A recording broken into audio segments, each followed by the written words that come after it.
And then I've got to mute it because otherwise we're going to hear everything in the background.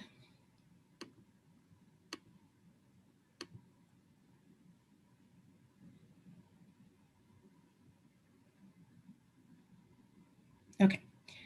All right. I think we're good. Everybody, I am proud and pleased to introduce our next speaker. This is Dr. Margaret Weitekamp. She is curator and department chair for the Department of Space History at Smithsonian's National Air and Space Museum in Washington, D.C. I bet a bunch of you have been there. Her talk is called Virtual Communities, How Fan Groups and Space Enthusiasts Connected Without Meeting. And I will turn it over to Dr. Weitekamp. Thank you very much. I am delighted to be here virtually meeting with all of you today. This is a wonderful session and a great bringing together of, I'm always excited to do things that are interdisciplinary. And when I was told that this year's theme was virtual, I immediately started thinking about some of the research that I have been doing, and that I just finished a book manuscript that kind of pulls all of this together. And I thought that what I could do would be dig into a few examples from that. I'm going to use 3 today. And then also, since I thought this is an interdisciplinary conference, I thought I'd give you a little glimpse into how historians work, what our research looks like, what it looks like when you go into the archive and you're digging into things, and particularly for me, what it looks like when you're dealing not only with primary sources, secondary sources, books, and also documents from archives, but then when you're dealing with museum objects, since I am a museum curator. And that really is the nexus of the book project that I just finished, still working on publishing, which is a cultural history of Americans' fascination with spaceflight in both fiction and reality. So space science fiction and actual physical space exploration. And it really is very much rooted in my work at the museum. So I'll always start with a little slide, even though I haven't gotten to physically be there in a while. This is the National Air and Space Museum, our building on the National Mall. That becomes important in a minute in my first example. And this is a slide that shows you what the building looked like before we started an immense reconstruction project where essentially half the building has been shuttered, taken back to studs, and is being almost completely reconstructed. And so even if I wasn't already teleworking, and welcome to my mobile museum office in my living room, I would not get to physically be in there because we are really doing a lot of work there. But we have the advantage at the Smithsonian's National Air and Space Museum that we are one museum with 2 sites. This is our Stephen F. Udvar-Hazy Center, which is our second center. So one museum, 2 sites. Actually, there's a 3rd storage facility out in Suitland, Maryland, but this is out in Chantilly, Virginia.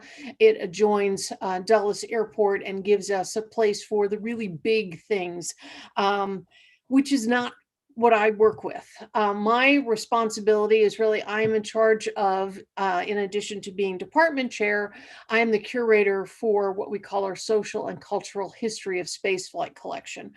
So this gives you a look at some of the very little things that I usually work with. So for instance, starting from the far left on the top, we have a precious metal medallion set with some gemstones that was created in celebration of John Glenn's 1962 flight as the first American to orbit the Earth. Below that, so a very exclusive piece, below that a very common piece, a mission patch, something that many of you may have. This one from SDS-93, which was Eileen Collins' first mission as commander, first woman commander of the space shuttle. We have box model kits that are there as much for recording the kind of hobby of modeling, but also then the artwork that's on the front. This one, everything is go, an imagining by an artist of what it would look like to see the separation between the capsule and the spacecraft in the Mercury program, those single astronaut flights back from the early 60s. And then on the top, we've got 2 very different ways of marking the Apollo 11 moon landing. On the left, a medallion that shows Neil Armstrong, Buzz Aldrin, and Michael Collins. I like it because the artist has actually bothered to make them look like themselves instead of just kind of three little heads.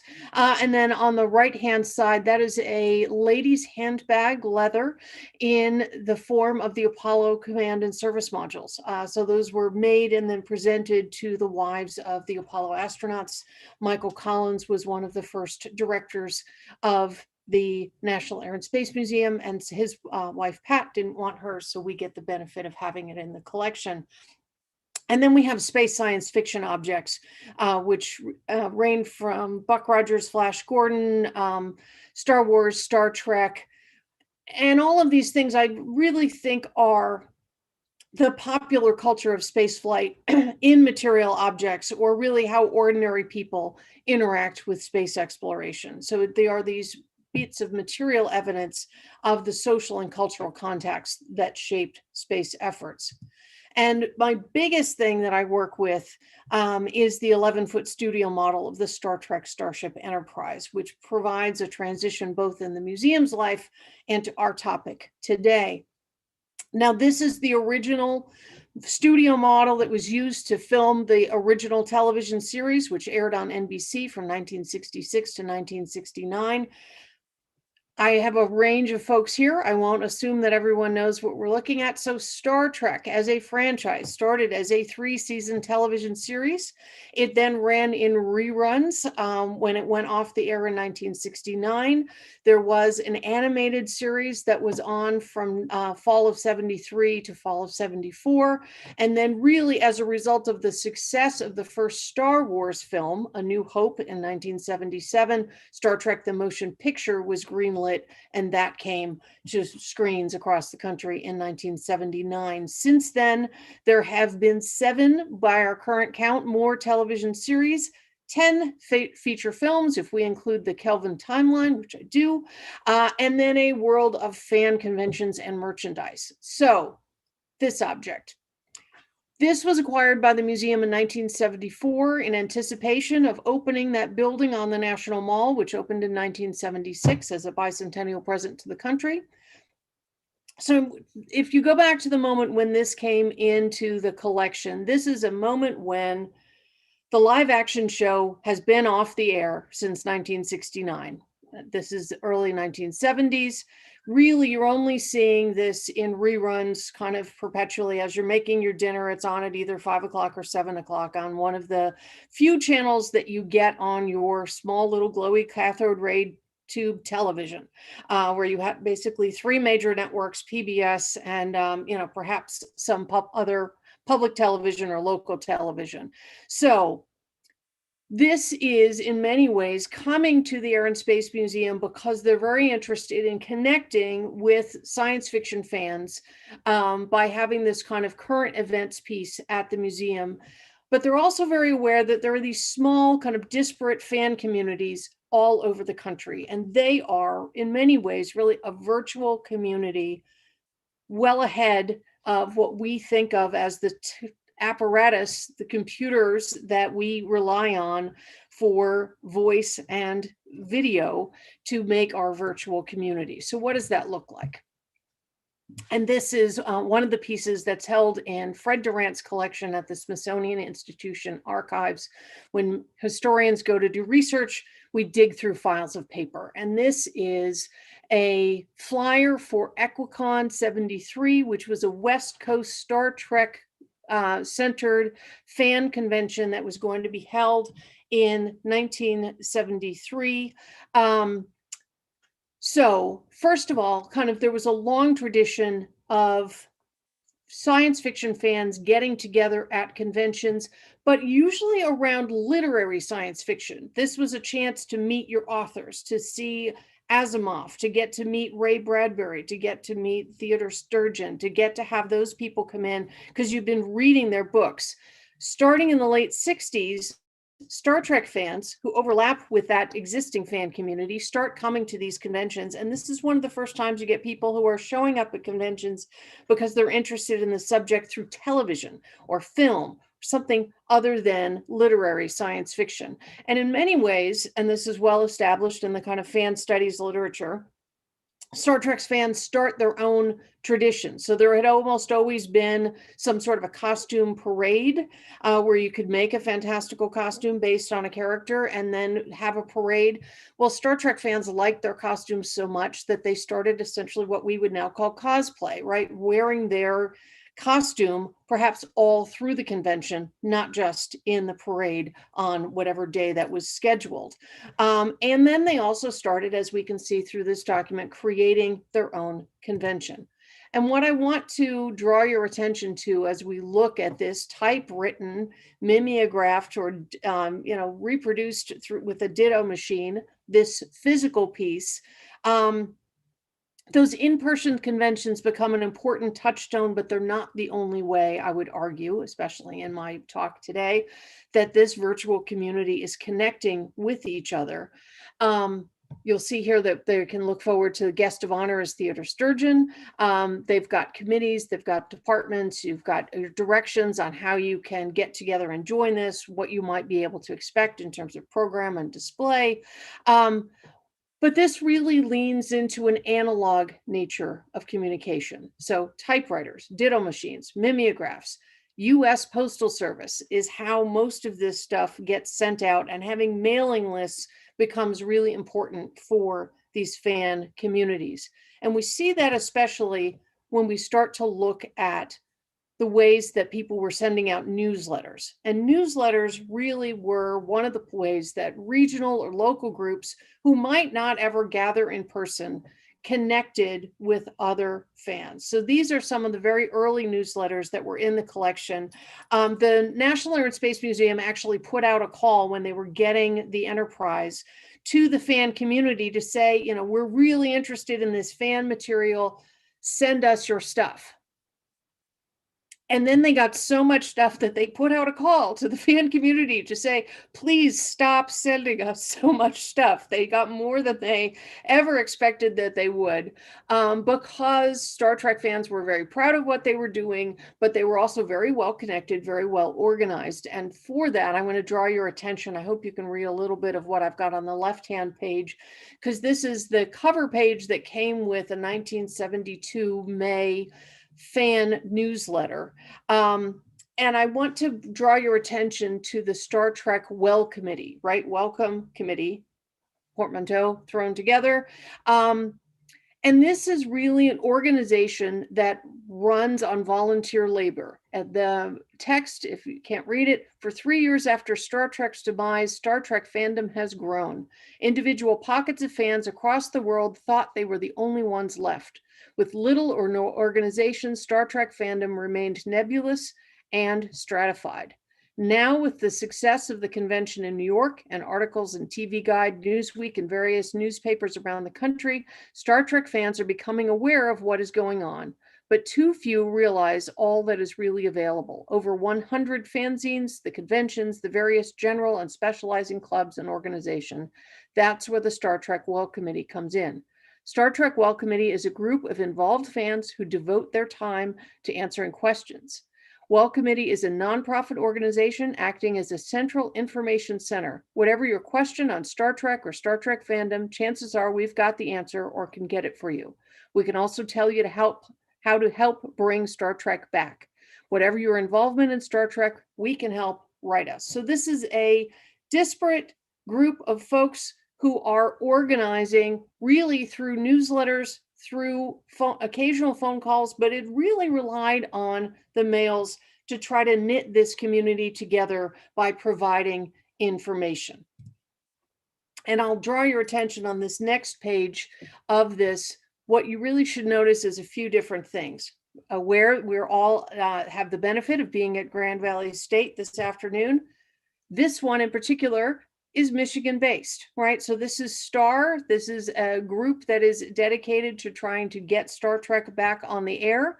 And the bulk of the STAR chapters, which had started in Ann Arbor, are located in the Great Lakes region. And so they're really centralized in that way, but they're also communicating and very much through these kind of news groups. The other thing I'll draw your attention to is, right, so this is a newsletter that is produced at the editor's expense. So they are looking for people to join in order to receive it. You'll see that your membership fee is $2. Which entitles you to the introductory packet, at least 2 newsletters, and then the listings of privately published fanzines and the opportunity to express your opinion in an effective manner.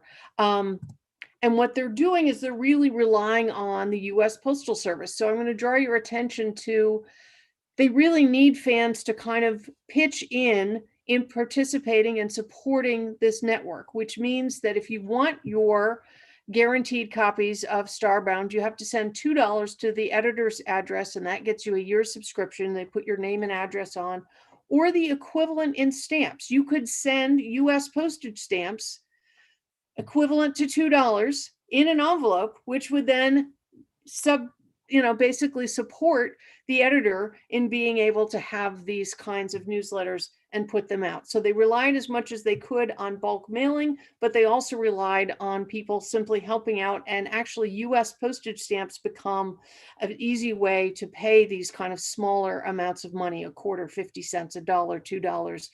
They're not trying to make money on this. They're simply trying to make sure that they are not absorbing all of the costs.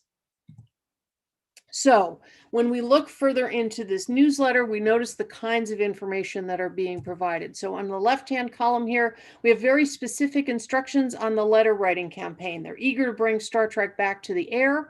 They have the addresses there that you can write to. If you know this lore, you know that Star Trek's 3rd season they were all but canceled after 2 seasons. NBC wasn't interested in bringing it back. Star Trek fans organized by writing letters through these networks organized by address lists that they had for science fiction fan groups. Send a letter, send copies of your letter to 10 of your friends, asking them to do the same thing. Send a letter to the network, send it out to 10 friends. And so that was very effective. It got them their 3rd season, and the fan community is very interested in doing that again. You'll notice they have very specific instructions in there for ways to don't identify yourself as a Star Trek fan. Don't send it with Star Trek on the envelope. That'll just get pitched over to Roddenberry's production company. They want the actual TV producers to have to answer and read these letters. They want you, please use your letterhead if you can, give them the authority of whatever organization you're with.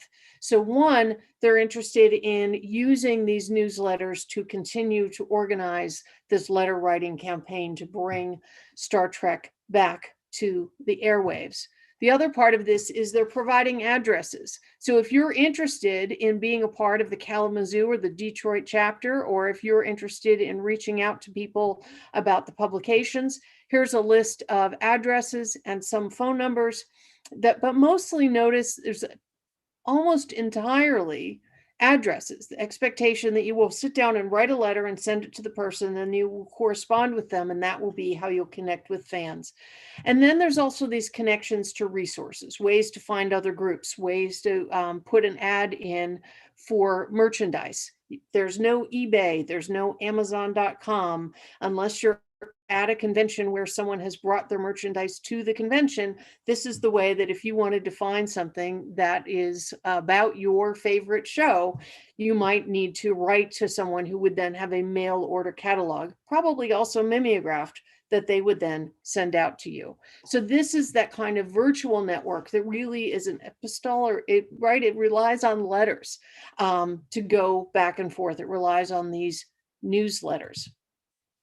Now, even in the early 70s, as you can see from what we find in the archives, there's already an effort underway from within the fan community to preserve the records of this community. So they recognize they've got this disparate virtual community and they want to bring that together. You'll notice it once again has a strong Michigan connection.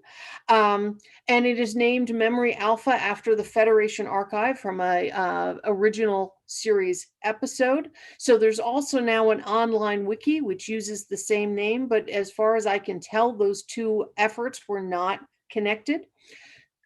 So this is someone who is using her efforts to try to preserve not only newsletters, but fanzines, We saw already that there were over 100 fanzines. These tend to be kind of letters about going to conventions or digging deep into one episode or a profile of a character or something like that. And on the right-hand side, you'll see that Ms. Ferraro, who is the director of Memory Alpha, has actually created on microfiche, which is hand-produced, miniaturized copies of the fanzine that she produced, Menagerie, and has sent those to the Smithsonian. So there are over 100 fanzines active in this period. I'm not really going to talk about those today because what I want to do in our last little bit on this is look again at these newsletters. Because I think what I can show you here as you start to kind of page with me through the archives, through these folders, is some ways that these are evolving, a little more sophisticated looking, right? Includes, it's been literally, you can see little bits of the edges where it's literally been cut and paste, right? They have typed pieces and then cut them out and then arranged them on the page to have it as nicely formatted as they can. It includes hand-drawn illustrations. In the top left, the Vulcan symbol for IDIC, infinite diversity and infinite combinations, a kind of philosophical keystone for the Star Trek universe, and a very nice hand drawing of Enzel Pavel Chekhov as played by Walter Koenig. But look at what good advantage they're taking of the space on the page, because they are really paying for every bit of paper that they're sending out, and they're trying to get as much information in there as they can. And I think that really comes to the heart of these virtual communities, which is these kinds of network letters, especially they come from the Well Committee, are these long lists of the fan organizations. So one, just step back and admire the dense use of space, right? How many bits of information they've been able to type into just 2 pieces of paper. You'll notice that they've got a list not only of active groups that you might look to join, carefully organized by state, so you can find something in your area, but also a listing of what's disbanded or inactive so that you would be aware of that. So keeping track on both sides of that. And then we have this list of not only how one can join, but if you're interested in merchandise, look down through here. You see multiple places where it says SASE for info, SASE for prices. Can you find that in there?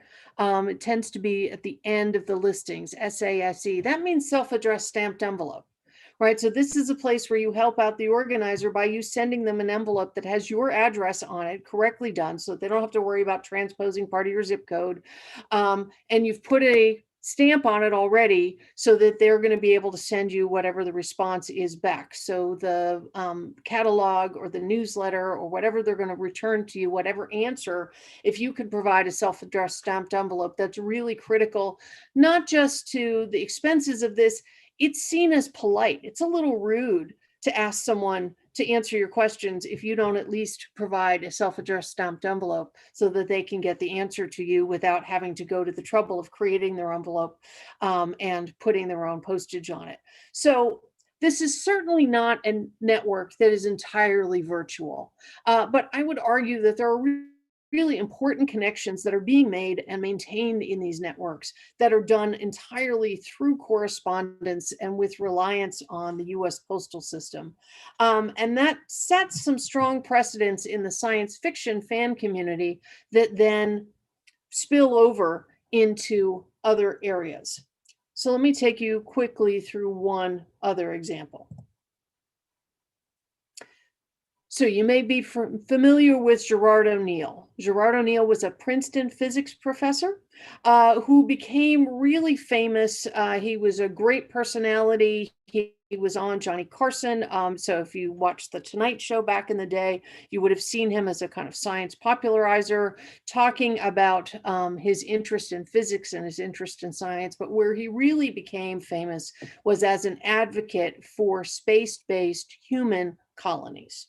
And this came back to intro physics class that he taught in 1969. He asked his advanced students, is the surface of a planet the right place for an expanding technological civilization? Essentially Should human beings remain earthbound, or is there space for them in space? And that really turned into his students doing the calculations on what would it take to create a huge orbiting human space colony. And this idea, they basically started to run the numbers, and he got excited about this, really made some sense. And so he developed the idea over the next 4 years in correspondence with other scientists. He started getting so many inquiries that he turned to, instead of writing letters to each, kind of picking up a page from what was going on in the rest of from places where he would have known, he started writing a newsletter and sending that out, so that he had kind of, here's the current state of my thinking. And if you're writing to me individually to ask about that, hopefully you were polite enough to include a self-addressed stamped envelope, and he would send you off his newsletter.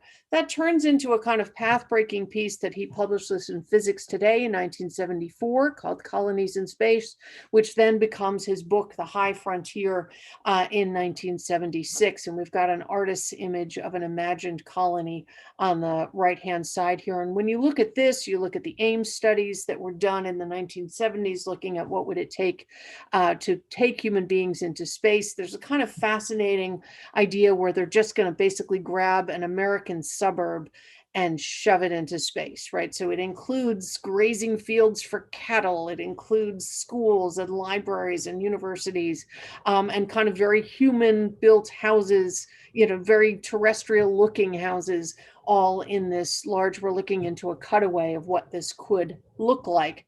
And the idea was that this could orbit at L5.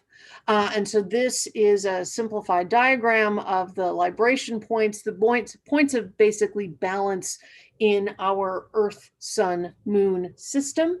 And so there are points of equilibrium between the Earth and the Sun, between the Earth outside the Sun, and then as we see, as the Earth orbits the Sun, those are points around which you can then at which you can station something, or turns out also around which you can make something orbit. So in space exploration, we've already seen people doing this. Well, his idea was that's where we're going to build this station.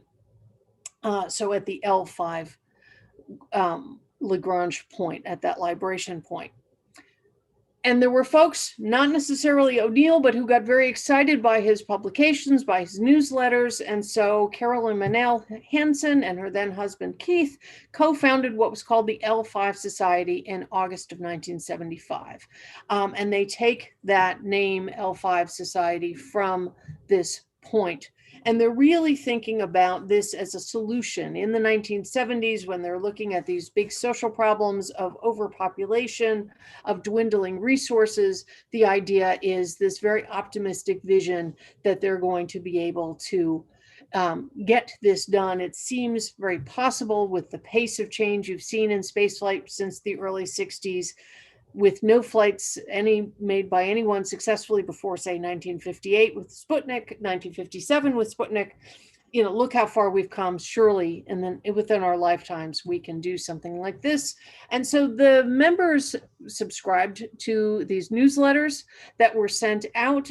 They became kind of a magazine, and the early members really believed in the project's promise. So one of the quotes is, "It's difficult today to realize the excitement that was generated in the early years of the L5 Society. L5 members at the time thought that they would really get the chance to personally live in space within their lifetimes. And in fact, one of the things that they declared in their September 75 newsletter in the first issue, our clearly stated long-range goal will be to disband the society in a mass meeting at L5. Right? So we're all going to get to go. We're all going to get to stand there, be in the thing that we have created. And so once again, we've got a network that is both in person, but also has this important element of newsletters, of connecting in similar ways to what they would have seen in the science fiction world. And in fact, we know that as they worked to build their network, which they sought as also building their public support, which would be necessary for the resources and the funding for this, one of the techniques was to take your newsletter and pass it along to friends or family who would be interested. Send copies of what you were receiving to 10 different friends with the idea that they would write back, subscribe themselves, and then you would build that network. So it might not be someone who you knew personally. It might have been a friend of a friend who passed this along that would get you excited about the L5 Society and the possibility of being a real space-faring species in that way. So I'm going to spend just a few minutes. I'm going to jump us way ahead because we've been talking about these virtual networks as supported by correspondence and newsletters and lists and stamps.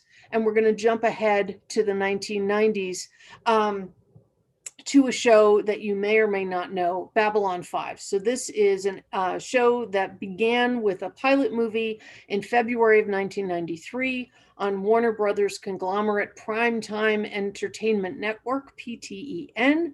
But even before the show actually comes to air, the creator has already been talking with fans about what this can be because we now have the internet.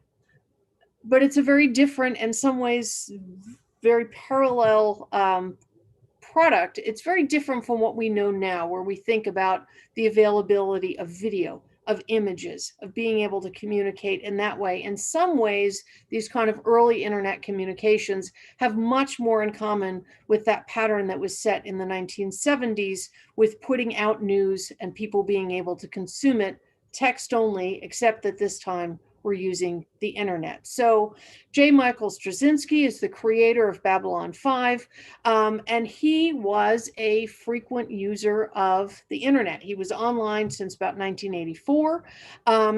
And he had been a part of a Genie news group. So this was basically a time when you would get online and it was text only, and you would be able to log into a topically themed group.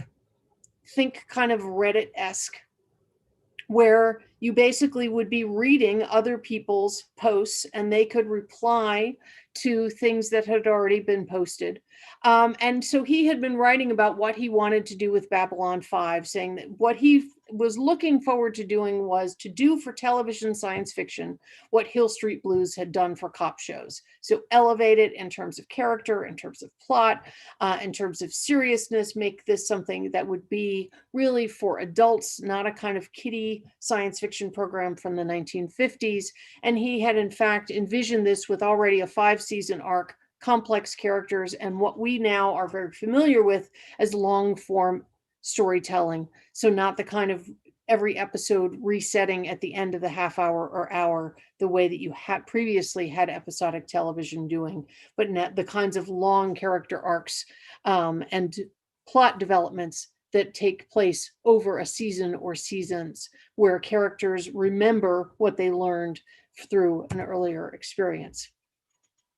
And so one of the things, when I brought a collection of Babylon 5 memorabilia into the museum's collection in 2005, what I was excited is we had the t-shirts and the pencil toppers and the action figures, but we also had printouts that came from some of these bulletin board style systems from the 1990s, where people had printed out, and this isn't particularly a consequential set of pages that I'm showing you, so much as a chance for you to look at, in that ginormous header, you can see that this has been printed out by a particular person, but this is coming from a CompuServe group to which J. Michael Straczynski is contributing. This is part of rec.arts.sf.tv.babylon 5.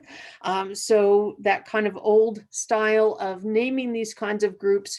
The little carrots on the left tell you essentially that this was an original or an answer, that this is being printed. When you were answering other people, you would have it would have added more and more carrots to it. And there really wasn't that way that you now have on your email texting, where you can say kind of, do you want to remove some of that? You would have had to go in and physically take that out if you wanted to. But J. Michael Straczynski regularly corresponded with fans and signed, as you can see in the right-hand margin, JMS. which meant that it had come from him. It often was a communication he actually sent to someone else who then wrote on his behalf. But it was one of the places where you begin to have a kind of back and forth between the show creator, the showrunner, and the fans, that is then facilitated by this very text-based internet communication that is done on these bulletin boards or in these news groups. So where you would have gone through and might have read, you wouldn't necessarily be reading this correspondence live so much as you would go log in, and there would have been a day or so's worth of correspondence since you logged in. You would read, you would answer, you would log out, you come back in a day or so, and the conversation has continued. But there are places here at the bottom you'll have to know that playing My Achy Breaky Heart to an unwilling listener is specifically forbidden under the Geneva War Crimes rules. So there, it's a place where you can joke, where the correspondence is quick enough in turnaround, only a day or so, that you can actually be having what feels like more genuine communication. And since I'm a museum curator, I will end us with an object which I love as a piece that came out of this world. So in that text-only world, people in their signature blocks would use the keys to create pictures. You've seen this occasionally still on Twitter, things like that. People will create a picture of, there's a rabbit that holds a sign and you type what you want into the sign and it's created out of the keystrokes. Well, this is a very simple set of keystrokes, right? Where we have left caret, asterisk, right caret. And that looks roughly like the device called a jump gate that hung out in space, that was a fictionalized part of the Babylon 5 universe. And that was how you entered faster than light travel, right? So unlike the Star Wars universe, which has a hyperdrive, or the Star Trek universe, which has the nacelles that can go faster than the speed of light, in the Babylon 5 universe, you go through these jump gates and they propel your ship to faster than light travel and allow you to come in and out of these kind of key gates. Well, people created these symbols that then you could fit into the signature of, say, your email or your bulletin board correspondence.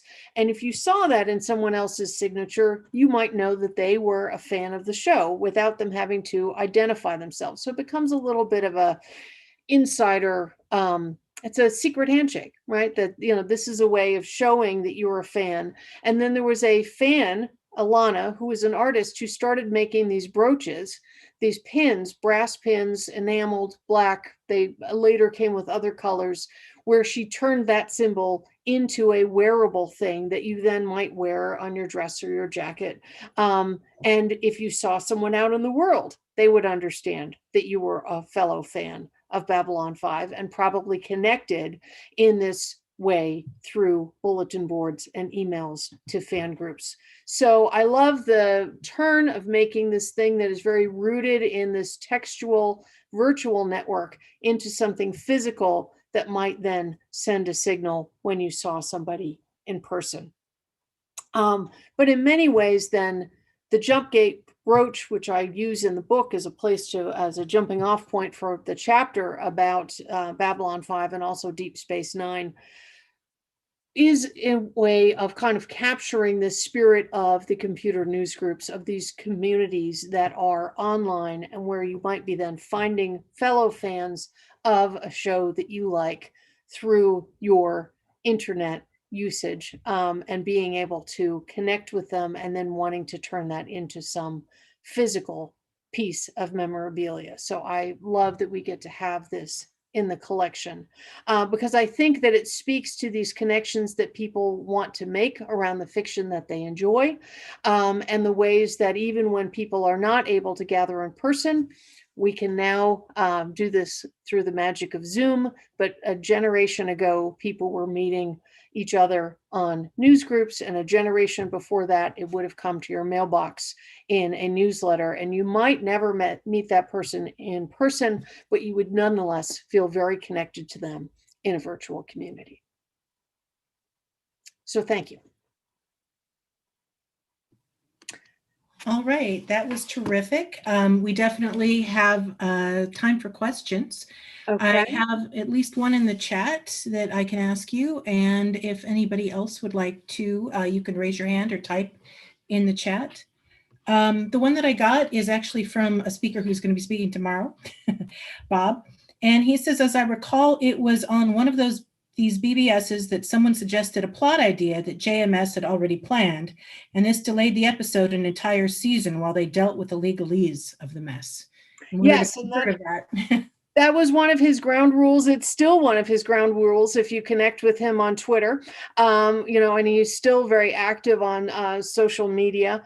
And one of the rules is always that, please don't share plot ideas, because as fun as it is to talk about plots that have already been aired, if you invent something, then it prevents the production team from running with that idea for fear of having a lawsuit around that. So it is an interesting place where you then have to set kind of new limits on how you can have that communication, because you have the potential of kind of crossing a boundary in that way. So the creative people who are making these shows and who are creating this content have to then also kind of figure out where their limits are, where their walls are, to be able to be out in the community without necessarily compromising what they want to do. Makes sense. Other questions? If you would like to ask a question, what you can do is, I believe, click on participants, and then you should have something that allows you to raise your hand next to your picture or next to your name where it says more. Actually, the hand raise feature is under the reactions now. Gotcha. Okay, thank you. I know there are other questions out there. Here's your chance. Well, I've got a question. Okay. Have you noticed any changes in the last few months directly related to what's going on with quarantine? So like, I know that Comic-Con changed quite a bit. What's happening now that you're seeing? I think that one of the things that I'm noticing, and this is perhaps just me, is there are real limits on, when you can gather in person, you can have these kind of side conversations. You can discover connections through a happenstance conversation that you might strike up at the bar if you are at a hotel for a convention. And I think that there is a push then back onto being a little bit more serious and substantive when you're only in kind of a Zoom environment, and you have to kind of keep your conversation focused on the thing. And I think part of what's fun when you go back into these fanzines or things like that is the places where people are really enjoying the side conversations, like having that content in there as well. There's jokes, there's silly cartoons. People kind of in a very informal way will report on their experience at a convention and, be kind of silly. I thought that it's one of the things that I like in both the newsletters. You get the sense that some of these folks are, very good artists, but also very good writers, very entertaining, that you would look forward to getting their content in your mailbox on a monthly or a quarterly basis. And similarly, the jokes in the news groups are places where people have the space to have these kind of side conversations or just throw in a joke.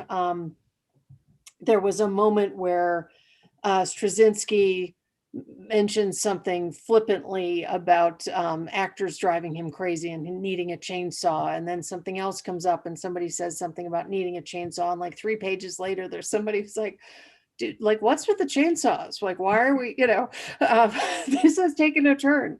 And enjoying that, just really, and that becomes part of this sense of being kind of in with the club, right? That you have these kind of in jokes, that you have the chance to connect in that way. And I think that one of the things that I'm seeing recently that I'm missing, I know that my colleagues at the museum are missing, is we used to both have conversations about whatever exhibit we were building, but we also, God forbid somebody mention, Mel Brooks' Young Frankenstein, and, there's 5 minutes of everybody quoting lines before you can get back to work.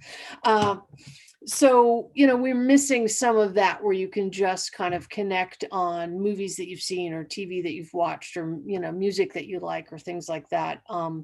And now we're finding, of course, that then you throw that in the chat. And then, every once in a while someone says, oh, we're archiving the chat, and you can see 4 people go, okay.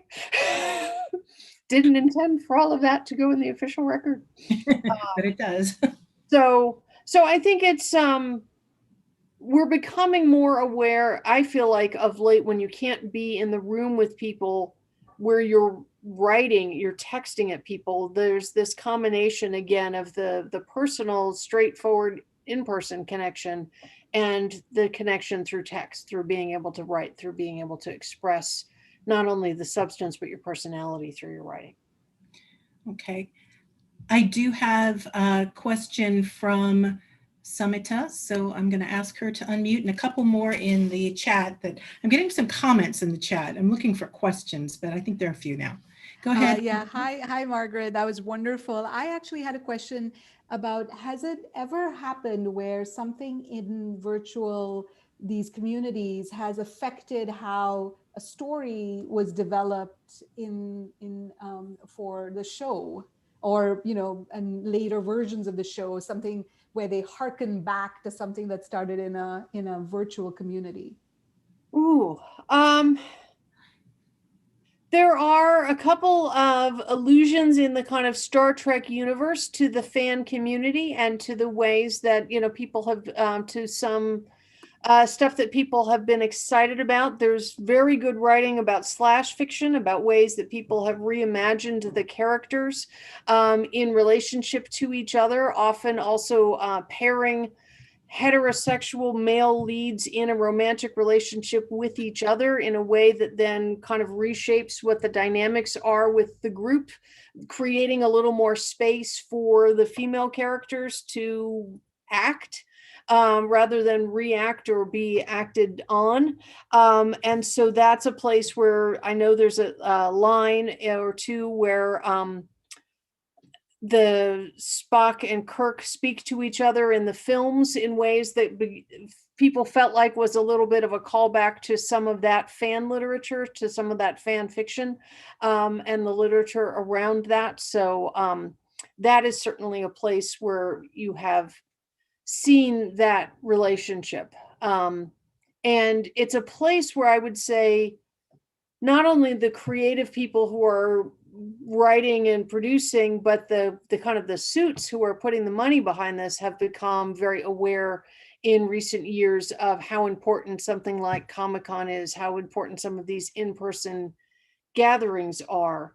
And those have been places where there's been kind of important work done in fan service, and also very careful work done in terms of how they roll these big shows out, whether it's a television show or a movie or some other part of a franchise. So the fan community has always been a real part of that equation. And now it's something that I think in the last 10, 15 years, you see much more recognized in a less reactionary way than you saw in the 70s, where they were a little taken aback by these fans who had their personal addresses and who were writing to their offices, and more as a way of kind of strategically bringing content to the fan communities. All right. And we've got one last question. This is from Amy in the chat, and she wanted to know where all of these small artifacts are on display in the museum.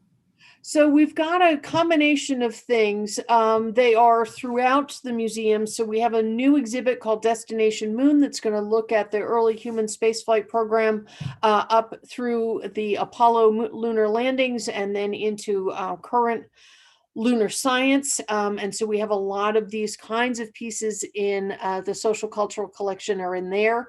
There's a wonderful case of about 136 pieces of space science fiction objects that are out at the Udvar-Hazy Center in our McDonald's space hangar. So kind of right across from on the wall across from the Space Shuttle Discovery. So we tend to kind of put them through. It's not a new conversation for the museum. As you can see, it's one that the museum curators have been having since the 1970s, looking at this relationship, which is really very active, between how space has been imagined and how space flight has actually been executed. And so many times we kind of have those in conversation with one another. That's wonderful. And thank you so much for a really stimulating, interesting presentation. We're excited to have you at Roger That. Everybody, I'm going to close this out and we're going to start up again with Mark Raymond in just a few minutes. Thank you very much. Thank you. Thanks for coming.